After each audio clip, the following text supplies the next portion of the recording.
सुबह के 5:30 बजे थे। अलार्म की घंटी लगातार बज रही थी। उफ रमा, अलार्म की घंटी कब से बज रही है? इसे बंद करो। मेरी नींद खराब हो रही है। आधी नींद में बड़बड़ाते हुए नरेश ने रमा से कहा। रमा ने जैसे तैसे अलार्म बंद किया और बहुत ही बेमन से उठी और हाथ मुंह धोकर अपनी बेटी साधना का टिफ़िन बनाने के लिए किचन में चली गई। हंसमुख स्वभाव की रमा का स्वभाव इन दिनों बदला बदला रहने लगा था। रमा खुशनुमा दिल की मलिका, खिलखिलाकर हंसने वाली, सबके दिलों पर राज करने वाली एक बेटी, एक पत्नी और एक माँ थी। किसी को भी दुख देना तो जैसे उसको आता ही नहीं था।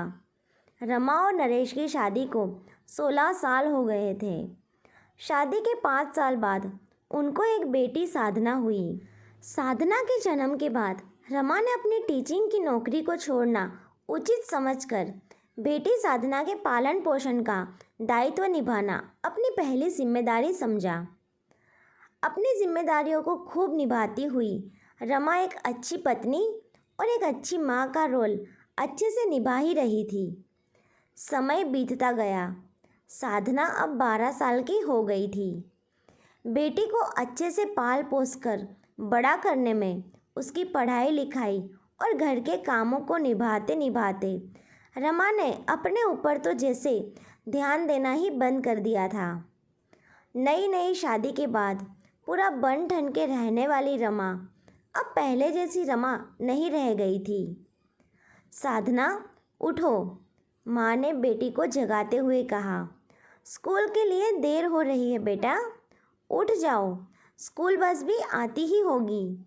मम्मी, थोड़ी देर और सोने दो ना, बेटी ने कहा। ये छोटी सी बात पर रमा चिल्ला पड़ी। ये सुनते ही साधना को जैसे घबराहट सी होने लगी।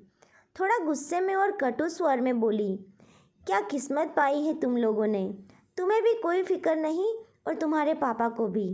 एक मैं हूँ जो सबसे पहले जल्दी उठकर सबके लिए खाना बनाती हूँ, टिफ़िन तैयार करती हूँ, मुझे पूरा सोने को भी नहीं मिलता। ऐसे शब्द सुनकर नरेश की भी नींद खुल गई थी। उसने रमा से कहा, क्या हुआ रमा, क्यों तुम आजकल हर वक्त उखड़ी हुई रहती हो? तब साधना बोली, पापा, आजकल मम्मी चिड़चिड़ी क्यों हो गई है? मेरी पढ़ाई लिखाई पर भी पहले जितना ध्यान नहीं दे पा रही है, ना वो मुझसे ज़्यादा बात करती है, पहले जैसा खिलखिलाकर हंसती भी नहीं है, हर बात पर चिल्लाकर मुझसे बात करती है, कभी खुश हो जाती है और कभी एकदम से दुखी।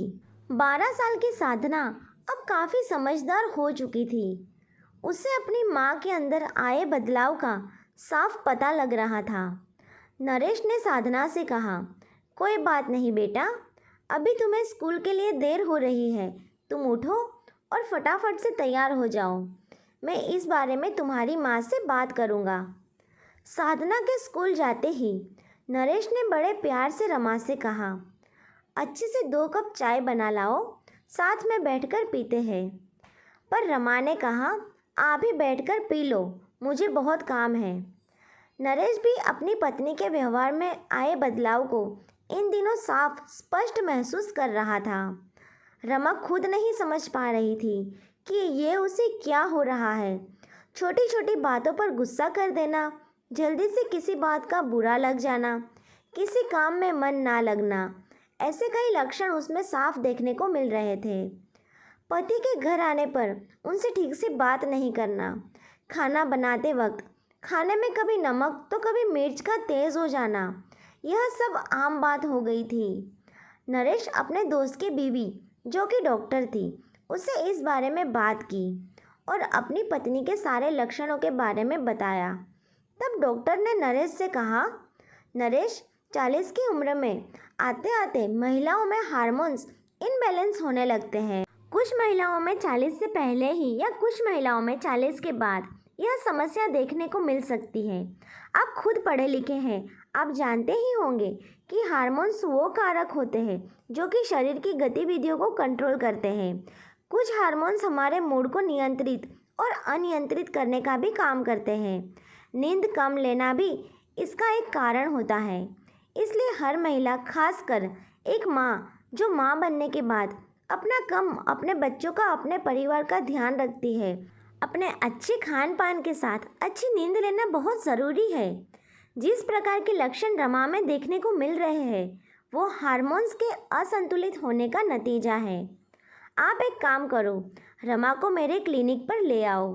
मैं पूरी जांच पड़ताल करके आपको कुछ दवाइयाँ लिख कर दे दूँगी।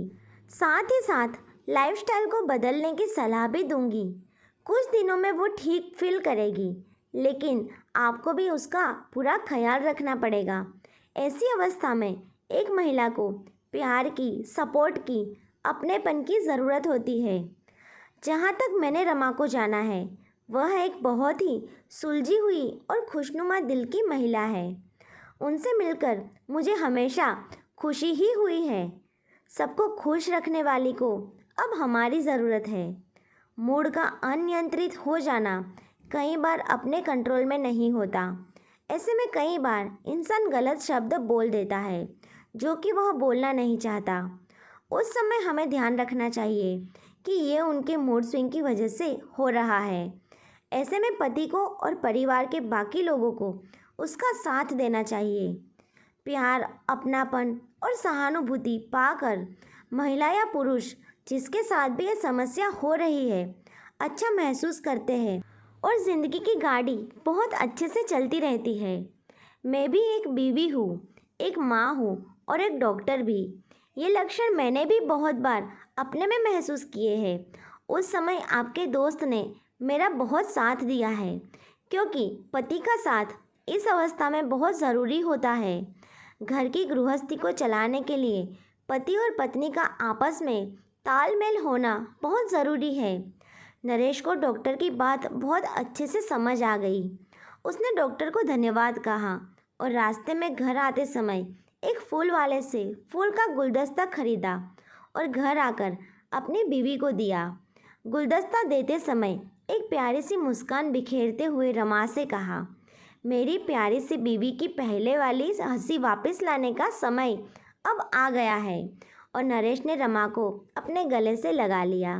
हर पति और पत्नी को एक दूसरे के इमोशन का ध्यान रखना चाहिए। आपकी क्या राय है ये कहानी को लेकर, हमें आप कमेंट बॉक्स में ज़रूर बताइए। अगर आपको ये कहानी अच्छी लगी हो तो लाइक और शेयर ज़रूर कीजिए और वीडियो पर नए हैं तो सब्सक्राइब करना बिल्कुल ना भूलें। अब मिलते हैं नई स्टोरी के साथ, तब तक के लिए बाय।